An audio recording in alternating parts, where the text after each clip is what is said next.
Saludamos a todos los que nos visitan por medio de Facebook y por medio de YouTube, ¿verdad? Si un día se dan una vueltecita a nuestro canal, Asamblea de Oración, estamos aquí localizados en la ciudad de Huntington Park, en el estado de California. Ya tenemos más de 50 años aquí, este templo, esta congregación, esta organización, y le damos muchas gracias a Dios por ello. Si usted ha sido bendecido por este ministerio, usted puede enviar sus ofrendas. Este ministerio, si está en pie, ha sido por las ofrendas que se han dado, ¿verdad? Por los hermanos que han sido bendecidos por este ministerio. Puede mandarlo por medio de Zelle al teléfono de la iglesia 323-581-8662. Ahí usted puede confiar de que esa ofrenda llegará aquí a esta iglesia para asistir, ¿verdad?, en las necesidades que siempre lo hay en un templo. Todos sabemos que siempre en el templo hay necesidades para el sostenimiento, ¿verdad?, del edificio y del mantenimiento de todo lo que se necesita para más que todo el ministerio.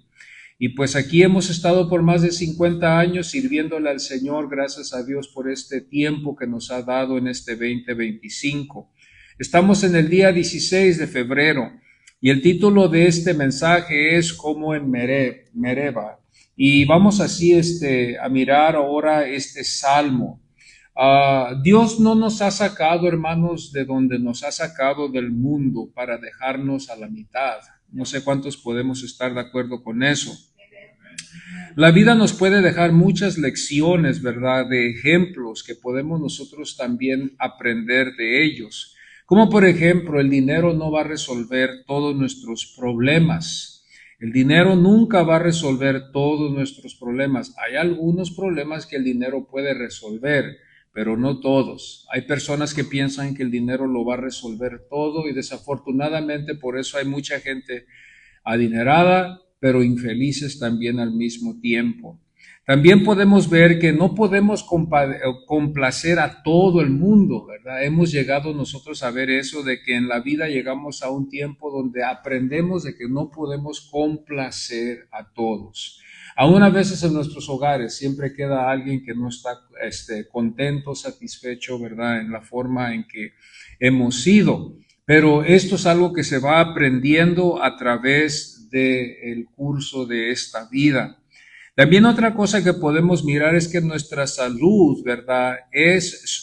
Nuestra salud es muy valiosa, es muy valiosa. Nuestra salud llega a ser algo que es muy valioso a través del tiempo en la vida. Parece que cuando somos jóvenes no necesitamos preocuparnos de muchas cosas, pero ya después en el tiempo nos empezamos a dar cuenta el valor de la salud. Porque sin la salud no vamos a poder servirle al Señor, no vamos a poder trabajar, no vamos a poder funcionar como se debe en este mundo, ¿verdad?, que nos hallamos en este estado tan ocupado siempre, y la salud es importante. Entonces, la vida nos puede dar a nosotros muchas lecciones. En este Salmo 95, este salmo se dirige a una nueva generación que puede aprender o pudiera aprender de las lecciones del ejemplo de los antepasados que tuvieron ellos. Este salmo nos puede demostrar a nosotros muchas lecciones, y una de ellas es de no ser incrédulos. Esa va a ser la lección ahora, ¿verdad? De no ser incrédulos de la providencia de Dios. Y vamos a ponernos en pie y vamos a leer aquí en el Salmo 95, si podemos ponernos en pie en este día del Señor. Y vamos a estar aquí leyendo en el Salmo 95.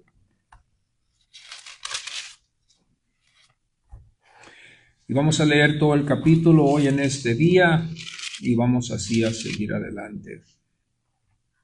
Estamos ahorita en los Salmos, como ustedes saben, si ustedes quieren adelantarse un poquito entre la semana y leer el Salmo 96 para el siguiente domingo, lo pueden hacer. Y si quieren estudiarlo, hasta más mejor, porque así serán más bendecidos espiritualmente hablando.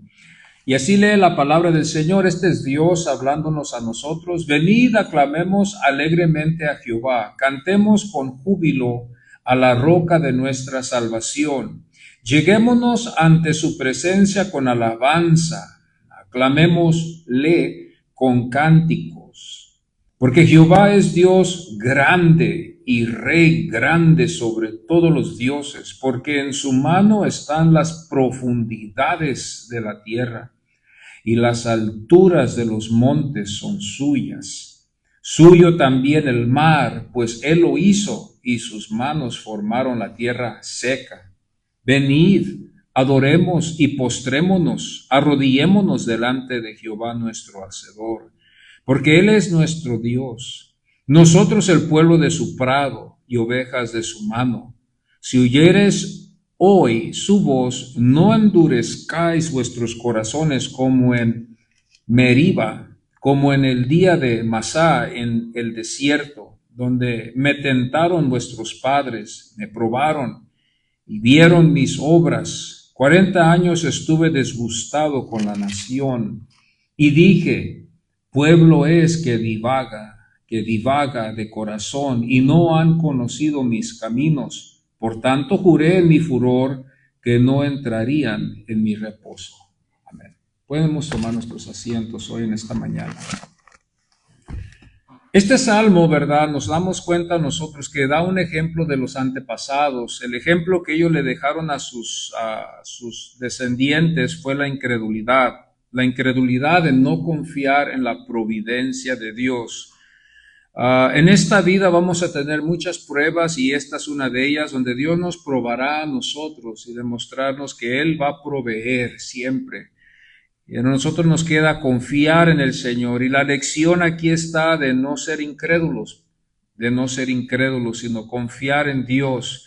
Es una lección que yo creo que a través del tiempo vamos aprendiendo.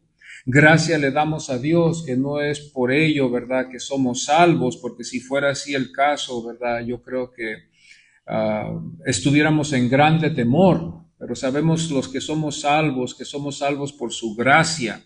Pero también al mismo tiempo no queremos nosotros ofender a Dios, ni tampoco queremos contristar el Espíritu Santo con la incredulidad de nuestros corazones. Y aquí la Biblia nos demuestra a nosotros la consecuencia de ser incrédulos. No es algo bueno. Este salmo nos consta de dos partes. Una de ellas es la invitación a adorar al Señor, que lo miramos al inicio, y después la advertencia a la desobediencia de no confiar. Cuando nosotros no confiamos en Dios, tenemos una tendencia a desobedecer a Dios también.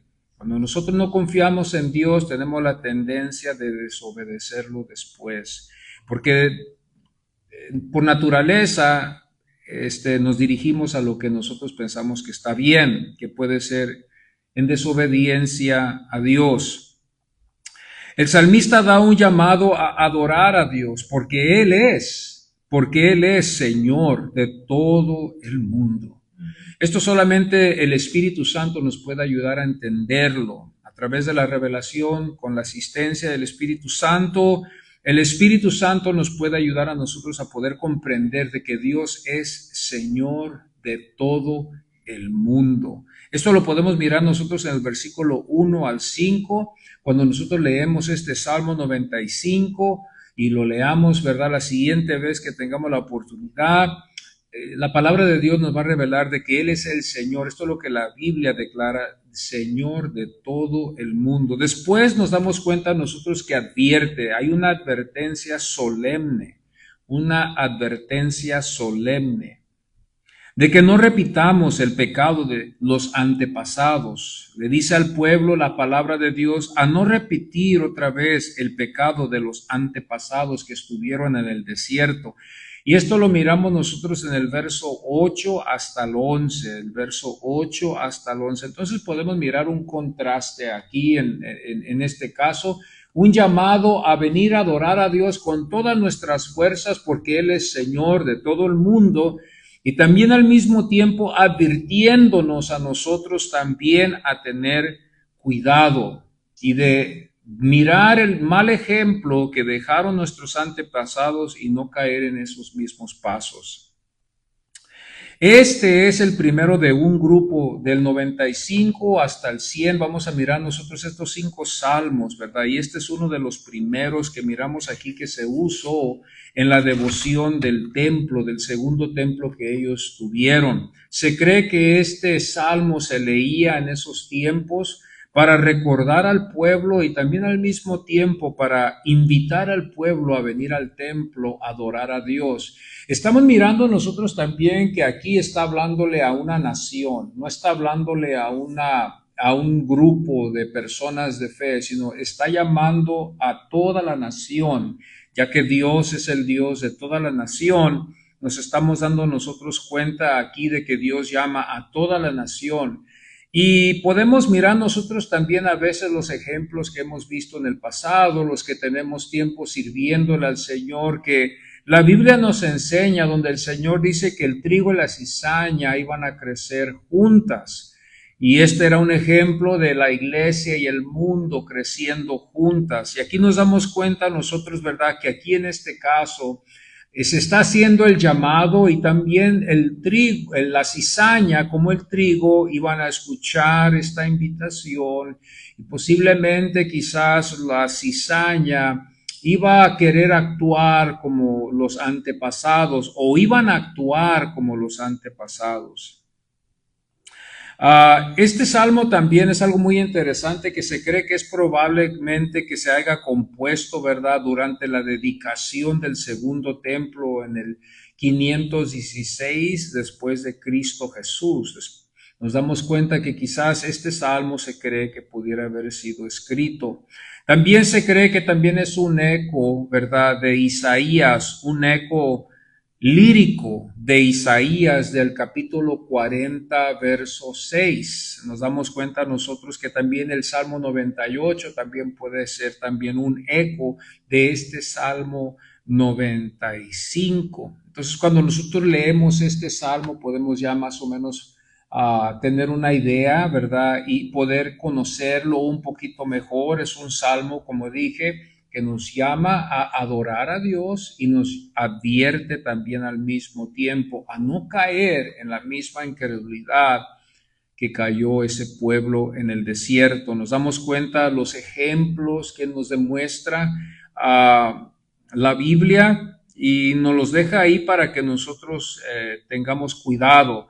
Nos advierte antemano ya a todos, aún hasta nosotros los creyentes, a no ser incrédulos y a confiar en Dios de que Dios es el que va a proveer por su pueblo. Jehová había demostrado ser soberano, hermanos, y por esa razón yo me imagino que ha de haber sido, es un insulto a Dios, ¿verdad?, de que nosotros dudemos de Él, viendo de que Él es grande. Aquí es donde nosotros entra el tiempo donde no debemos de olvidar, quizás mañana nos olvidemos, pero ojalá que no, de pedirle a Dios que nos ayude a no olvidar de que Él va a proveer. Él va a proveer en nuestras vidas, en tiempos cuando a veces vienen estaciones en nuestras vidas de escasez. Vienen tiempos a veces en nuestras vidas de enfermedad. Vienen a veces tiempos en nuestras vidas de crisis. Y Dios quiere que su pueblo, los que estamos ahora aquí en esta mañana reunidos, no nos olvidemos de que Dios va a proveer. Dios no quiere ver a su pueblo triste, no quiere ver a su pueblo desanimado, no quiere ver a su pueblo actuar en esa forma, ni tampoco quiere que su pueblo actúe como si no tiene un Dios grande. Dios quiere que su pueblo actúe en una forma con confianza, fuertes en la fe, valientes, esforzados, marchando hacia adelante como una iglesia debe de marchar, confiando de que Dios proveerá para ellos siempre. Así es como Dios quiere que nosotros caminemos y este salmo, como dije, nos va a exhortar así en esa forma. Una de las cosas muy interesantes, quise definir algunas de las palabras porque están aquí en este salmo, como usted se da cuenta, cuando usted mira el verso 1, se da cuenta de que esta palabra roca, tesoro, esta palabra nos damos cuenta nosotros aquí, ¿verdad?, que significa un refugio. Cuando la Biblia habla de roca, habla de refugio. Y cuando habla de que Jehová, estamos mirando nosotros que lo describe como una roca, y el judío sabía muy bien, los que estudiaban, ¿verdad?, los salmos, que esa palabra significaba refugio. La salvación es el refugio. La roca también significa también confinar.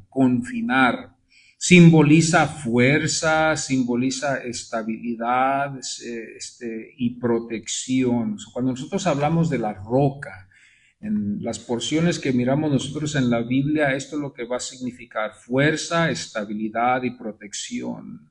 Sobre esa roca edificaré mi iglesia, será estable, será algo seguro, habrá protección. Cuando el Señor dijo, cuando Pedro, ¿verdad?, estaba con el Señor, ¿verdad?, y confesó eso, el Señor dijo, sobre esa roca edificaré mi iglesia.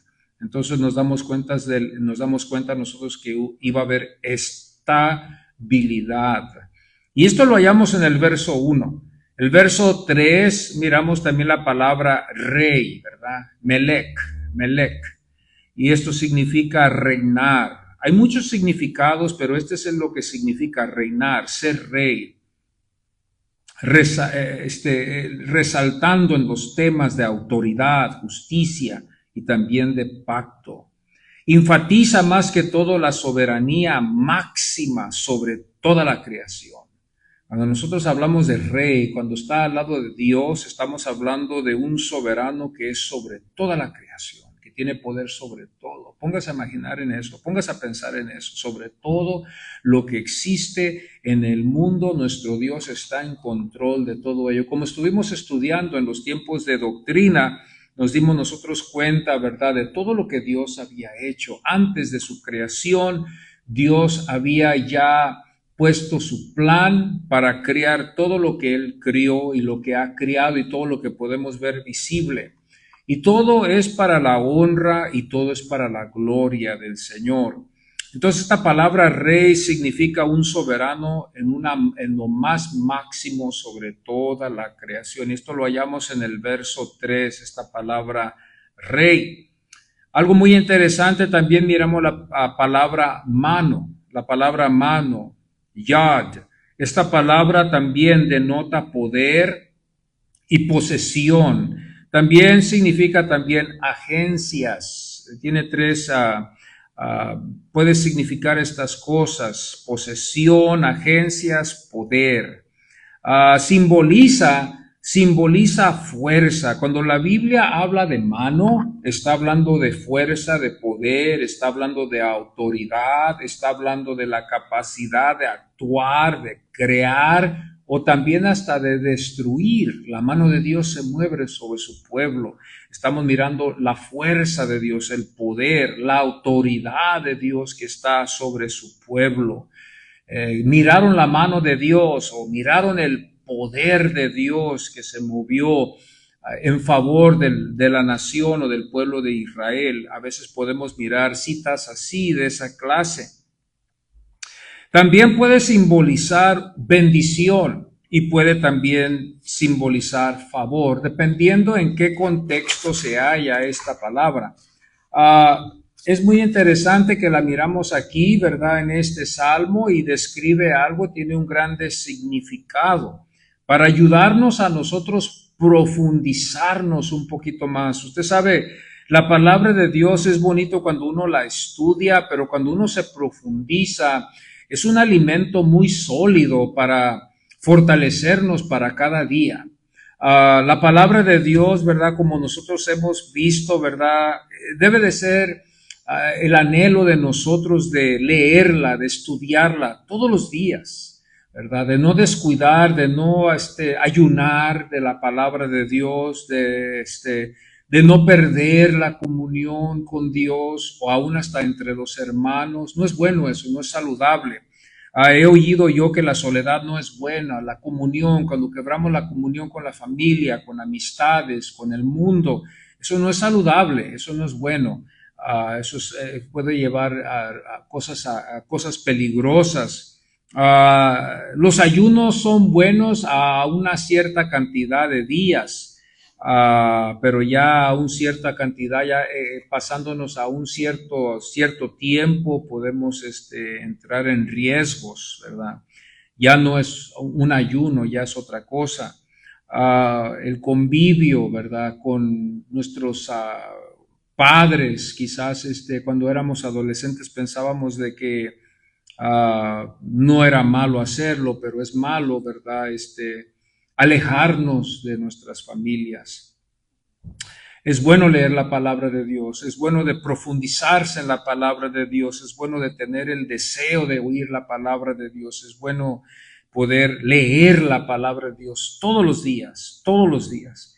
El verso 6, vemos otra palabra aquí también es muy interesante que se usa, ¿verdad? Es hacedor, asá. Esta palabra en el hebreo es asá, hacer, realizar, hacer, significa hacer. Describe los actos creativos de Dios. Se refiere a las acciones que van desde la creación y la conformación en ella hasta la ejecución y la realización. Esto es algo poderoso porque nosotros no somos creadores, tampoco nosotros podemos conformar, ni tampoco nosotros podemos hacer estas cosas de hacer algo que se realice. No tenemos nosotros ese poder, pero Dios sí lo tuvo. Al momento que nosotros miramos esta palabra hacedor, se ha creído que Dios fue el que los hizo una nación. No es tanto aquí hablando de Dios creador de todo el universo, sino que está describiéndolo a Dios como el creador, el que los crió como una nación, el que los hizo una nación, el que los hizo ser lo que ellos eran en ese tiempo, ¿verdad? Entonces, cuando la palabra de Dios aquí en este salmo nos demuestra esta palabra, se ha creído que esto es lo que significa. El verso 10 es una palabra también que es muy interesante porque miramos disgustado, la palabra disgustado, y esta palabra kut, ¿verdad? Es disgustado, es detestar, sentir asco, sentir un pavor repugnante, una fuerte sensación de aversión o disgusto. Entonces, cuando nosotros leemos la Biblia, nos damos cuenta nosotros aquí en este verso 10 que Dios se disgustó con este pueblo. Este pueblo, la Biblia nos demuestra que a Dios le dio asco en verlos. Es muy interesante porque hoy he oído yo a muchos predicadores, ¿verdad?, decirlo, y es cierto. Ya hemos escondido a Dios de estas cosas. Ya Dios en las iglesias, en la mayoría de las iglesias, Dios es describido solamente como amor. Dios es describido que Dios es amor, pero cuando leemos la Biblia nos damos cuenta que eso no es cierto, porque aquí nosotros nos damos cuenta que hubo un disgusto. Dios se disgustó no con el pecado, sino con el pecador. Como lo describía antes a un pastor, ¿verdad? Que cuando Dios castiga al pecador por eternidad, no castiga el pecado del pecador y salva al pecador y lo lleva al cielo, sino que castiga al alma del pecador por el pecado que él cometió. Entonces, eso es algo de que tenemos que mirar nosotros, que con Dios no se va a jugar. El pecador no va a poder jugar con Dios. Con la ayuda del Espíritu Santo podemos nosotros atender a estas necesidades espirituales. No quisiera yo jugar con Dios, ¿verdad? Con la ayuda de Dios, mientras Dios me ayude poder realizar estas cosas. Yo creo que usted tampoco no quiere jugar con Dios y tomar un riesgo de su alma. Como estuvimos mirando hoy en esta mañana, el alma sigue existiendo. No hay nada que pueda destruir el alma. Hay muchos que piensan que ya muriendo, acabando su tiempo aquí en esta vida, ya se acabó todo, pero la Biblia no nos escribe eso. La Biblia nos revela de que el alma sigue. La cosa es, lo único que cambia es el destino donde va a ir esa alma. Y si nos ponemos a pensar en ello, queremos estar en el gozo, queremos estar en la presencia de Dios, queremos deleitarnos en su presencia para siempre en una forma gloriosa. y no ser lo contraste. Ah, yo creo que quizás el pecador se consuela su alma en pensar de que acabando aquí la vida ya se acabó todo, ¿verdad? Qué suave, pero no es lo que la Biblia describe. La Biblia describe que nuestras almas seguirán y seguirán recolectando todo lo que hicimos en esta vida, recolectando todos los días que vivimos en esta vida. Estaremos en un estado donde vamos a reconocer todas las cosas en nuestras vidas y queremos tener a Cristo Jesús en nuestras vidas, queremos estar en su presencia, que Dios nos ayude, porque el diablo viene a robar y nos engaña en pensar de que acabando aquí ya acabó todo. Eso no es cierto. La Biblia nos enseña que el alma sigue viviendo. Entonces, hermanos, cuando nosotros miramos este salmo, miramos primeramente en el verso 1 y el 2, ahora sí, ya que entendemos un poquito mejor este salmo y entendemos las definiciones de estas palabras, ¿verdad?, que se describen aquí. Venid, dice la Biblia, aclamemos alegremente a Jehová. Rápidamente podemos entender nosotros en el verso 1 y el 2 que nos está llamando, nos está invitando a adorar al Señor, a adorarlo de nuestro corazón. Y miramos algunos versos en otro salmo, en el Salmo 47, uno que también lee casi igual, si no igual. Y aquí en el Salmo 47, verso 1. Pueblos todos, batid las manos, aclamad a Dios con voz de júbilo. Al momento que hace la invitación, claro, ya con el entendimiento que la Biblia nos ha dado después, podemos utilizar esto para que cuando se nos invite, saber a quién vamos a adorar y quién es Él al que vamos a adorar aquí. No se hace una invitación a algo que está desconocido para nosotros, sino rápidamente la Biblia nos demuestra quién es Él, nos demuestra que Él es grande, pero hace la invitación a los creyentes, los invita a adorar a este Dios grande. Y la razón, porque siempre debe tener una razón, está aquí en el verso 3 al 5, donde nosotros nos enseña, dice, ¿por qué? Aquí está la razón. Jehová es Dios grande, el Rey grande sobre todos los dioses, porque en su mano están las profundidades de la tierra. Póngase a pensar aquí el poder, todo lo más profundo que usted ni sabemos, que está desconocido a nosotros como seres humanos, Dios lo conoce, está en su poder. O sea, no hay nada en el mundo que no esté en su poder. Todo está en el poder de Dios, aún hasta las cosas que nosotros se ven desconocidas. A veces nosotros hay muchas cosas que están pasando en nuestros cuerpos, hay muchas cosas que están aconteciendo en el mundo que no sabemos, pero que Dios está en control de todo. Parece que yo vi en la noticia la vez pasada que venía un asteroide, ¿verdad?, en contra de la Tierra y que estaba viniendo en una velocidad muy alta. No sé si algunos de ustedes se dieron cuenta de eso. Y estaba en las noticias, no sé si estaba tratando de causar una alerta para que hubiera una clase de precaución, pero vino muy cerca, ¿verdad? Y estas son las cosas que a veces pueden pasar, pero nosotros podemos confiar de que aún hasta esas cosas que parece que están fuera de nuestro control, están en el control de Dios, están en el control de Dios, porque es espantoso en pensar de que eso no estuviera en el control de Dios. Pero aquí nosotros nos damos cuenta que este verso nos demuestra que aún hasta las profundidades, aún hasta las cosas muy desconocidas de nosotros, aún hasta las cosas que están funcionando en nuestros cuerpos, que nosotros ni sabemos, Dios está en control de todo eso.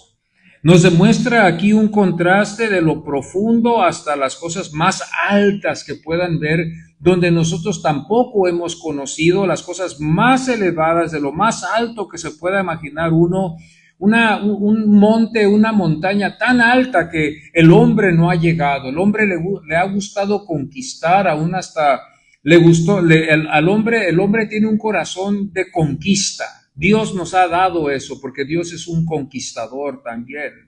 Y nos ha dejado a nosotros ese corazón de conquista y hemos querido conquistar todo el universo. Aún hasta quisimos conquistar la luna y todos estos planetas que están en el espacio.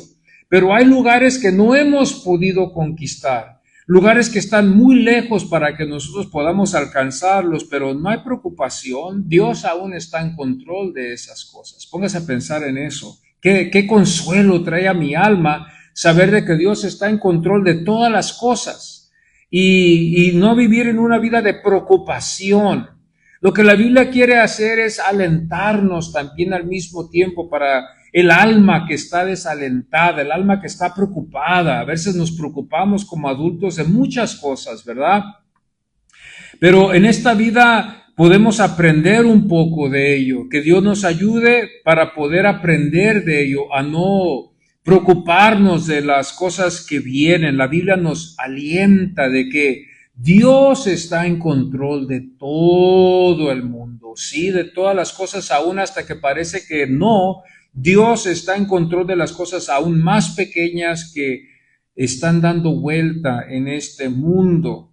Después nos damos cuenta nosotros, esto lo miramos nosotros aquí, que esto no fue algo de novedad para ellos. En Éxodo 15:11, aquí ellos también miramos que sabían esto.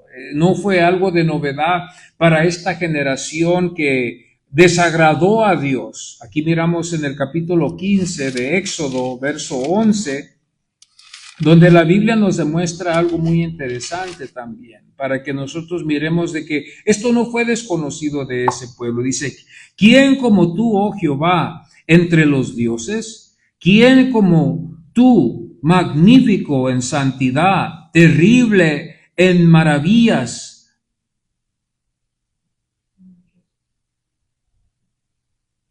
Hacedor de prodigios.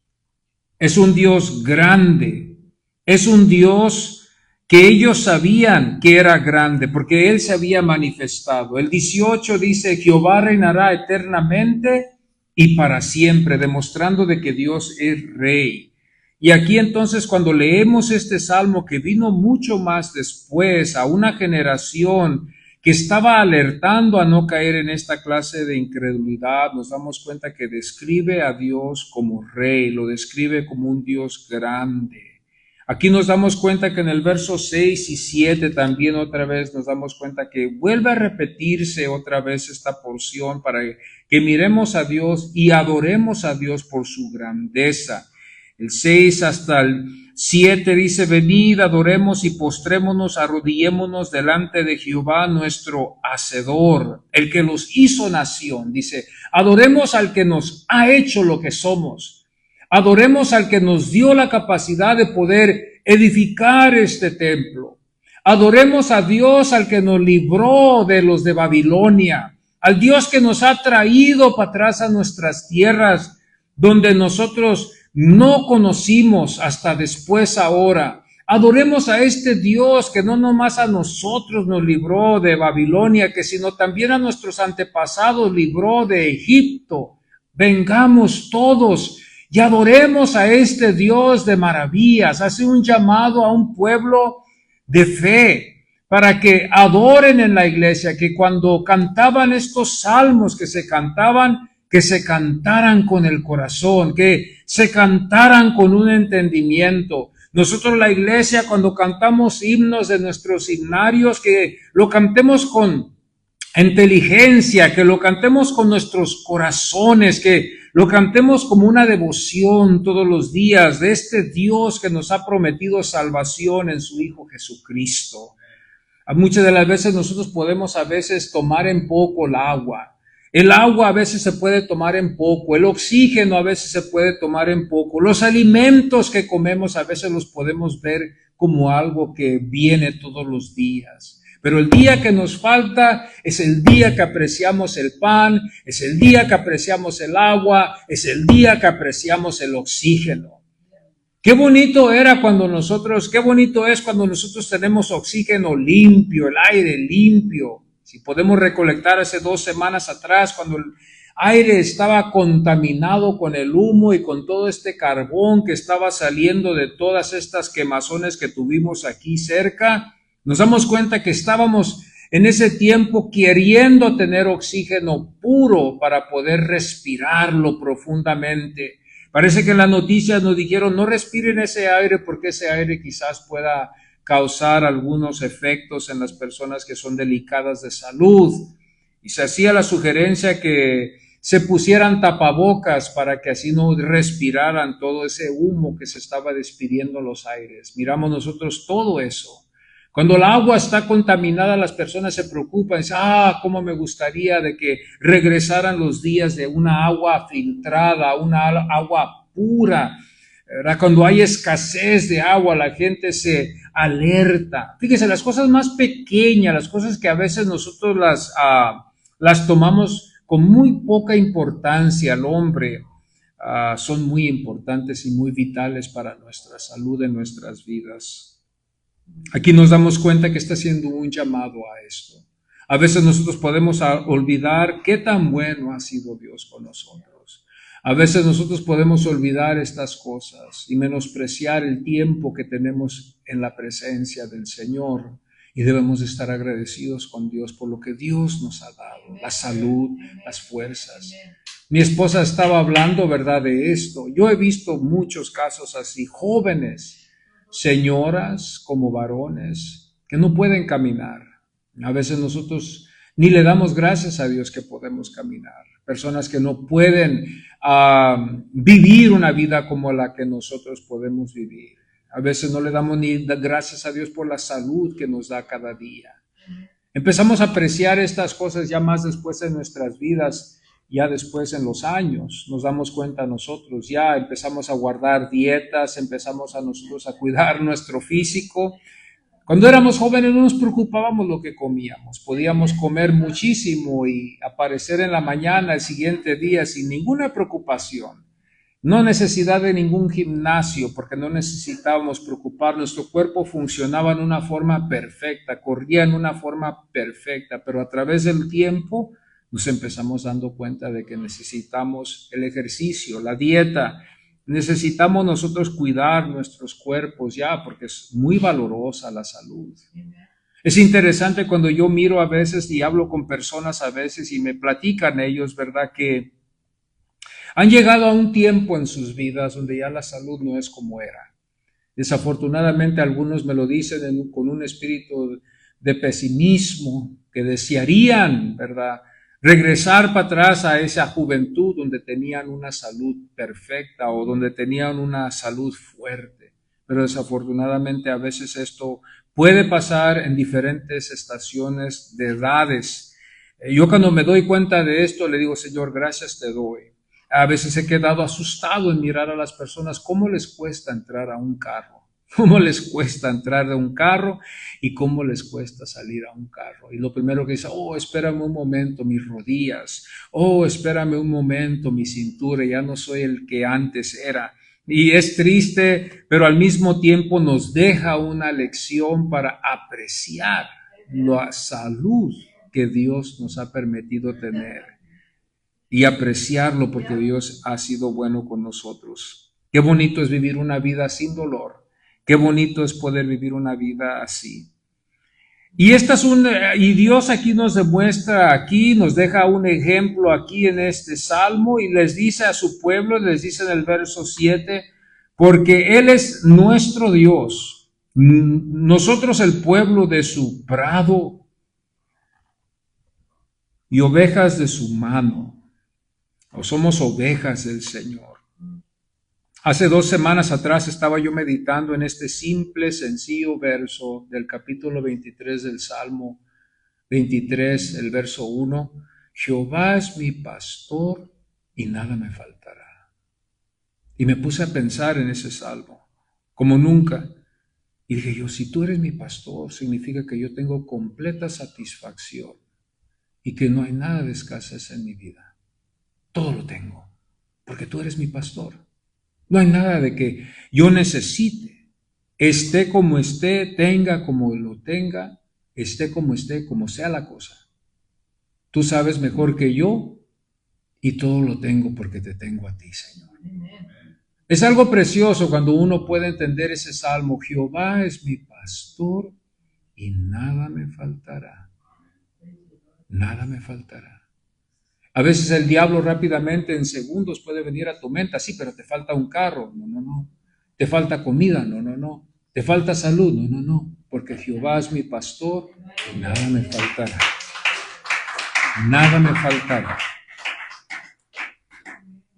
Es algo muy interesante cuando miramos aquí esto. En el verso 6 y 7, como les estaba hablando, es un llamado renovado a adorar a Dios. Los que somos de Él nos llama a adorarlo, a Él solamente. En el verso 8 y 11 ahora sí nos demuestra otra vez, aquí es donde nos advierte del pecado de los antepasados, de la murmuración en Cadés en los 40 años que ellos estuvieron. Fíjese bien que nosotros podemos mirar este feo ejemplo en Números capítulo 20.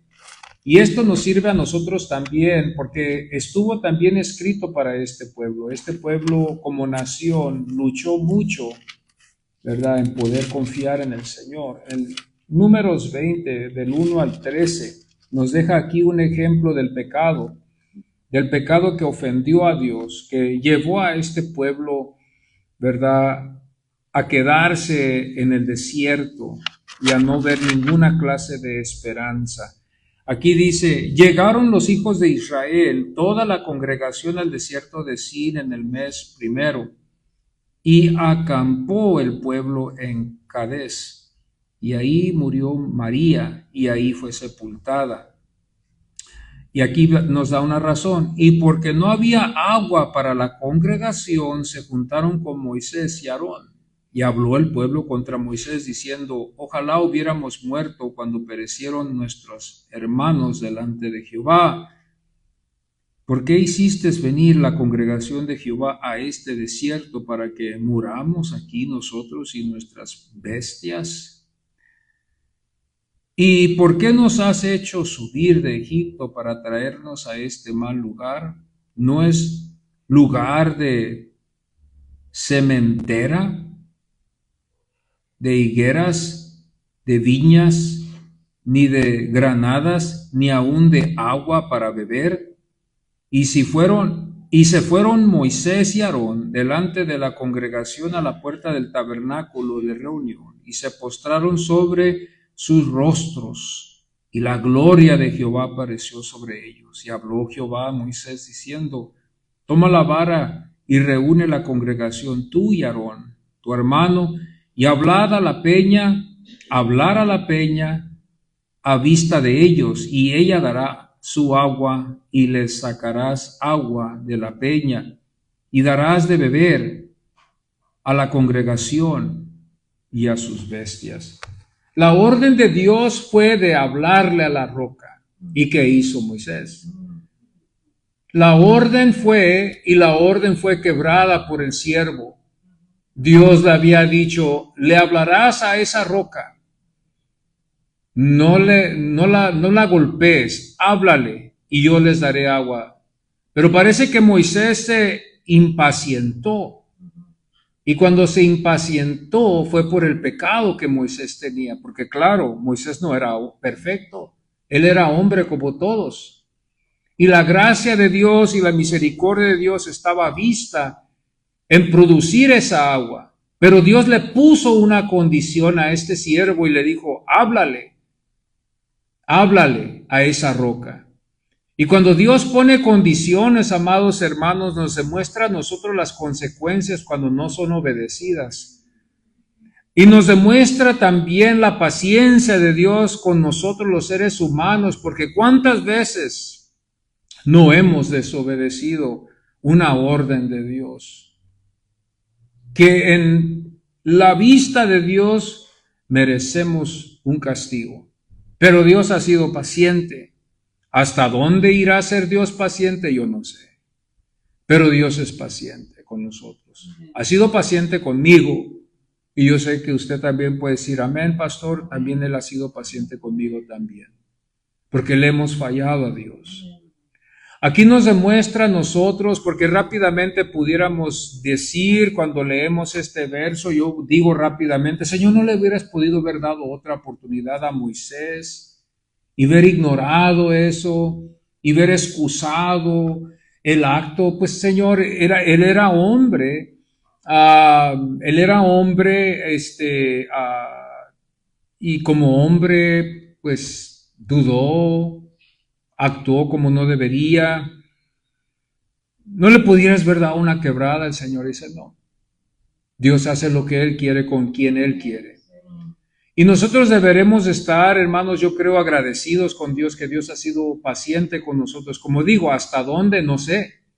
Pero Dios ha sido paciente con nosotros, porque sería yo un mentiroso decir que yo nunca he desobedecido a Dios. Sería yo un mentiroso decir y compartir con ustedes, oh no, hermanos, yo he obedecido a Dios a la perfección. Sería yo un mentiroso decirles yo a eso a ustedes. Y mentiría yo aquí delante de mi esposa igualmente. Pero Dios ha sido muy paciente con nosotros. ¿Hasta dónde? No sé. Aquí miramos nosotros que Dios no demostró su paciencia. Y que Dios no demostró misericordia, ni que Dios no demostró favor para perdonar a Moisés, al líder, al siervo de Dios, al que Dios había llamado para sacar a este pueblo de ahí, y que le demostró maravillas y grandezas, que pudo él ser testigo de todas las maravillas que la Biblia describe. Nos damos cuenta aquí que Dios nos deja aquí un ejemplo de algo tan grande. A través de esta responsabilidad que él tuvo de ser un líder que Dios iba a usar, Dios aquí no perdonó a Moisés. Y aquí nosotros podemos mirar un contraste de lo que se puede a veces oír predicar en algunos otros lugares. Y tener mucho cuidado en lo que la Biblia nos demuestra a nosotros, porque este es Dios aquí demostrándonos su poder y su grandeza, aquí con este siervo, no haciendo ninguna excepciones, porque pudiera haber hecho una excepción con Moisés. Moisés era un hombre que la Biblia describe que no hubo uno más humilde que Moisés. Moisés fue uno de los hombres muy humildes, y Dios pudiera haber sido aquí y decir, ok, aquí les voy a demostrar a ustedes que la humildad es la clave, pero aquí nos damos cuenta que no es. Y luego la Biblia lee en el verso 11, entonces alzó Moisés su mano y golpeó la piedra con su vara 2 veces, no una vez, 2 veces. Y Dios tuvo misericordia. Fijémonos bien aquí la gracia de Dios. Porque la orden fue, dile a esa piedra y va a salir el agua. Esa era la orden. Y porque Moisés golpeó la piedra, rápidamente desobedeció la orden. Pero al mismo tiempo podemos ver otra lección, que Dios en su gracia produjo agua, aunque haya desobedecido Moisés, Dios hizo lo que tenía en plan en hacer. O sea, Dios no dependió de Moisés. Dios no depende de nadie. Dios no depende de nuestra evangelización, de ir a evangelizar, aunque hemos sido llamados a obedecer ese mandato por el Señor. Dios no nos dice, bueno, porque tú no evangelizas, por eso no va a crecer la iglesia. No. Porque yo creo que muchos de nosotros hemos dejado eso a un lado muchas de las veces, no porque lo hacemos directamente, pero sino porque a veces así puede pasar. Pero Dios nos demuestra que las almas todavía se salvan, que las almas todavía van a la iglesia, que las almas todavía son rescatadas por el poder del Espíritu Santo sin nuestra ayuda. En una forma podemos mirar aquí que la Biblia nos demuestra aquí que Dios pudiera haber dicho, como no hiciste lo que yo hice, no voy a producir lo que te he prometido. Damos cuenta que nosotros vemos el castigo de Dios, pero miramos que Dios cumple aún lo que Él había prometido. Les tuvo misericordia a todos estos que tenían sed y que querían darle también a sus bestias. Y hermanos, no vamos a imaginarnos a 300 ni a 500, vamos a imaginarnos aquí miles. Estamos hablando de más de 20,000 almas que tenían sed, que tenían necesidad de agua.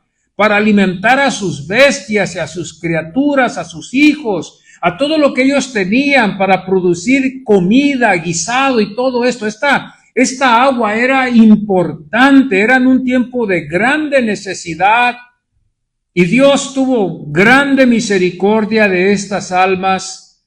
Aunque ellos no iban a entrar a la tierra prometida, allí donde ellos estaban les demostró una temporal misericordia para que pudieran vivir.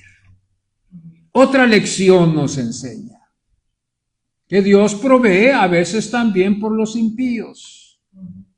Dios provee por personas que no tienen parte ni suerte con Dios en la eternidad. Tienen casas, tienen dinero, tienen poder, pero no tienen.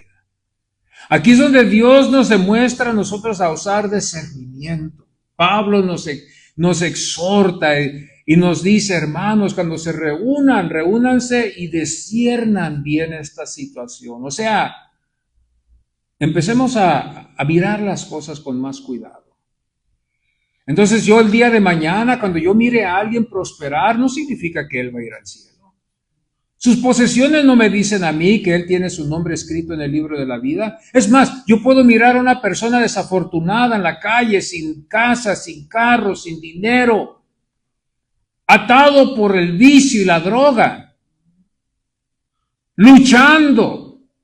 Pero yo no sé quién es, ni puedo decir tampoco, oh sí, todos los que están así en ese estado van a ir al cielo, quizás muchos van a ir al infierno, pero uno quizás no vaya a ir, como ese ladrón que miramos en el lado que estuvo con el Señor.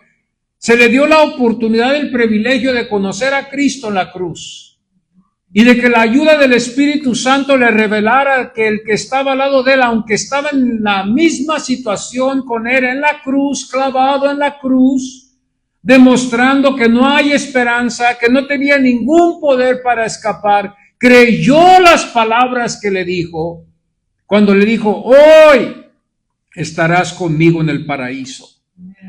Quizás sus ojos le pudieran haber dicho, pero ¿cómo? Si él está en la cruz como tú. Pero ¿cómo si él está aquí siendo burlado, desnudo igual que tú en la cruz? ¿Cómo te va a ayudar y cómo vas a creer la promesa? Pero él creyó.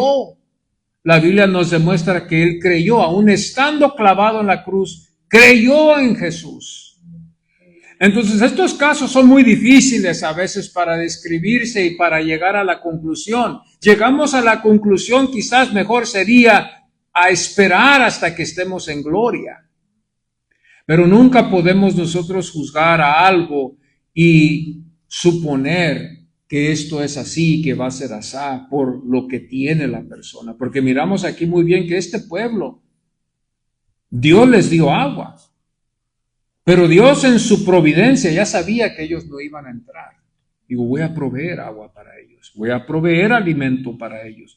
Voy a demostrar aquí mi providencia, mi gracia, mi misericordia, para que dé testimonio a los que estamos aquí hoy en 2025. Fíjese bien lo que Dios ya había provisto. Allá hizo el Señor Biblia, allá se hizo Biblia para darnos el ejemplo a nosotros hoy lo que Dios tenía en plan, para nuestra edificación.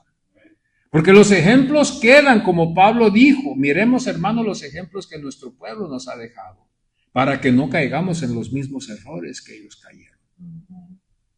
Y podamos escapar la ira que viene de Dios. Entonces, si yo mañana oigo un predicador que solamente se basa en el amor, en el amor, en el amor de Dios, y lo hace adrede para que se pierda o para tener ciertas personas ahí en su iglesia, él dará cuentas por eso. Pero yo que he leído la palabra de Dios, yo sé muy bien que Dios no nomás es amor, pero que sino que Dios es también ¿qué? Fuego consumidor. El fuego que consume, un fuego que se respeta, algo que se trata con cuidado y precaución, algo que tiene uno cuidado en ello. El día de mañana, cuando alguien predique del amor de Dios, de la gracia de Dios, yo estoy consciente porque yo ya he leído la Biblia y usted también igual que yo, y estamos conscientes de que Dios es amor. Y sí es paciente, y sí es un Dios de gracia, pero también es un Dios que un día estará como juez. Pero yo no quiero mirar a Dios como juez, porque si yo miro a Dios como juez, no va a ser un día para tratar la situación y tratar de explicarme con Dios y decirle, pero mírate, fíjate, pero Señor, tú sabes que esto y tú sabes. No, va a ser el día de juicio, mejor decirlo así, el día de condenación. No queremos mirar a Dios como juez. Queremos mirar a Dios como nuestro amigo. Queremos que Dios sea nuestro abogado. Queremos entrar a la patria celestial por medio de la sangre de Cristo Jesús. Aunque yo sé que perfectamente todos estaremos en gloria y todos vamos a estar en acuerdo que estuvimos o que estaremos en gloria por su gracia.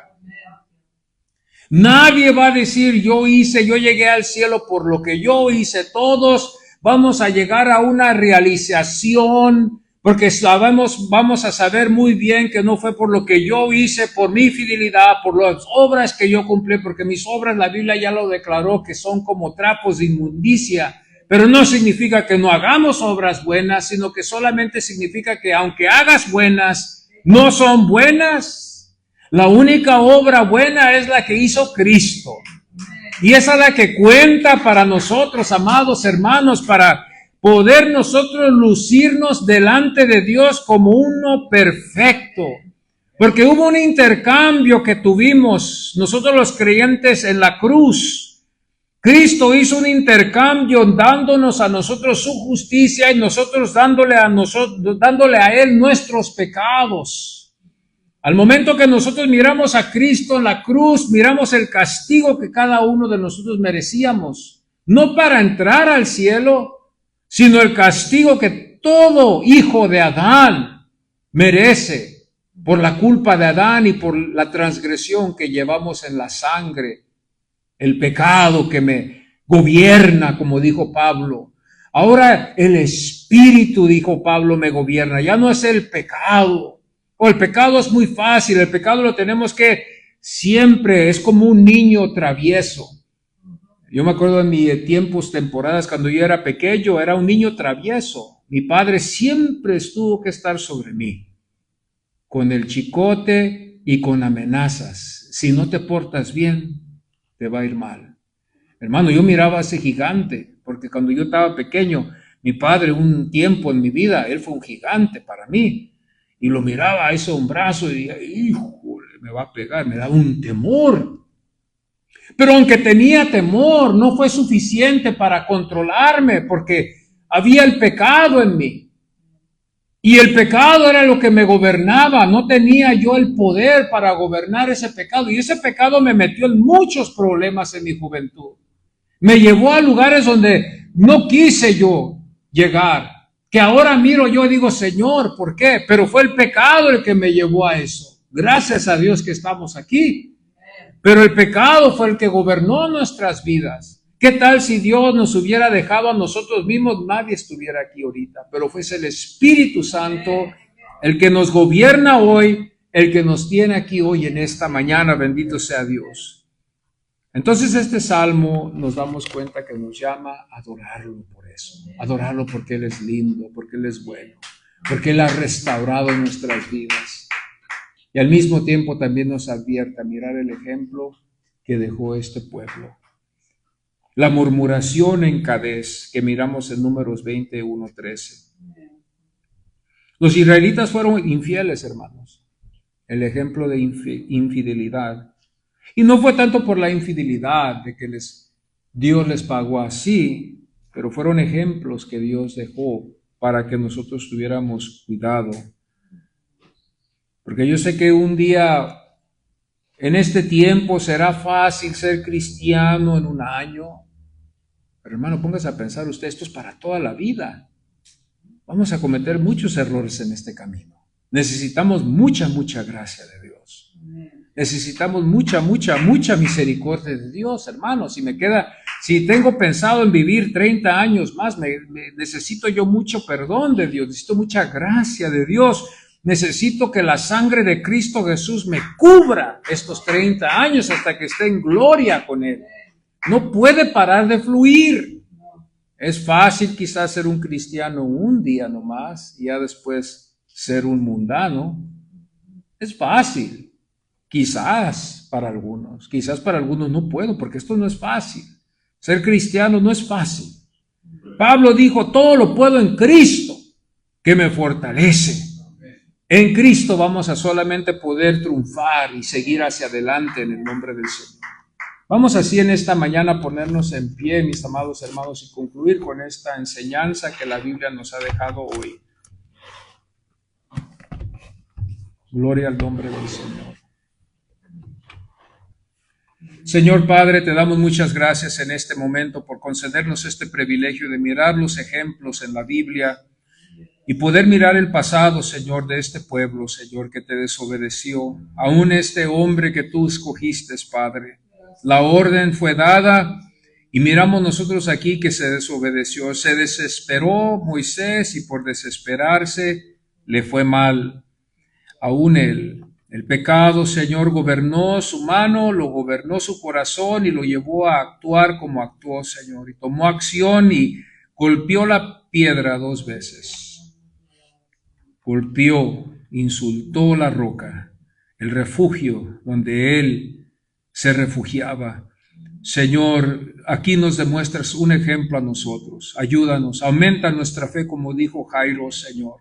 Aumenta mi fe, Señor. Necesitamos fe, necesitamos confiar en ti, Señor. Perdónanos que te hemos fallado en algunos tiempos, Señor. Perdónanos por nuestra incredulidad. Perdónanos porque llegamos a veces en tiempos donde somos necios.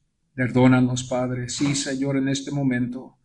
Nosotros no sabemos el día ni la hora, Señor, pero queremos, Señor, antes que nada, antes de salir de este lugar, aquí estar, Señor, delante de ti, Señor, y estar en tu presencia, Señor, y reconocer quién somos. Queremos que tú habites en nuestras vidas. Tú eres la única esperanza en todo el mundo. No hay otra esperanza. El diablo es un mentiroso, que el Señor lo reprenda. Confiamos en ti, Señor. Nos encomendamos en tus manos. Bendice a tu pueblo. En esta mañana te damos gracias. En el nombre de Jesús. Amén.